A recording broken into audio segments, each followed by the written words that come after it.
क्षेत्र बिलसी जनपद बदायूं उत्तर प्रदेश से कुंवर अंकित चौहान का चुनाव निशान हाथ का पंजा। हाथ के पंजे पर मुहर लगाए, कुंवर अंकित चौहान को भारी से भारी मतों से विजयी बनाए। सुनाए भैया सुनाए चाचा, मचल बटे हाहाकार अंकित चौहान के दाबा बटनिया देखी देखी पंजा निशान। अंकित चौहान के दाबा बटनिया देखी देखी पंजा निशान। अंकित चौहान के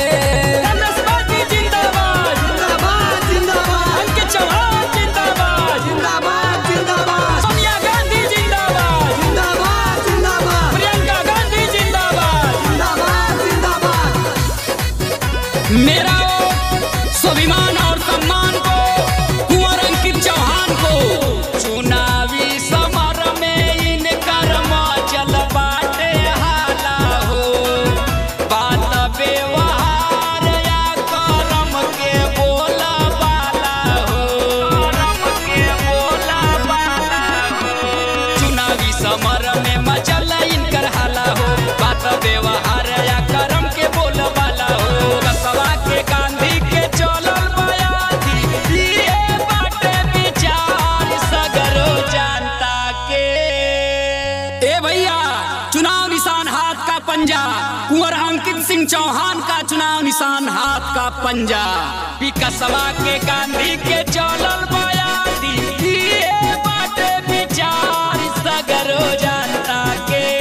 दाबा बटनिया देखी देखी पंजा निशान। अंकित चौहान के दाबा बटनिया देखी देखी पंजा निशान। अंकित चौहान के सोनिया गांधी जिंदाबाद जिंदाबाद जिंदाबाद, प्रियंका गांधी जिंदाबाद जिंदाबाद जिंदाबाद।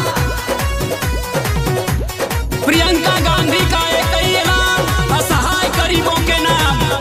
महिला सशक्तिकरण रही अभियान हो, मुक्त शिक्षा ले पटा पैसा स्कूटी अनुदान हो। परिवर्तन का संकल्प कांग्रेसी विकल्प, महिला सशक्तिकरण रही अभियान हो, मुक्त शिक्षा ले पटा पैसा स्कूटी अनुदान हो। 10 लाख युवा जब पा जाए है नौकरी, पूरा हो अरमान अंकित चौहान के।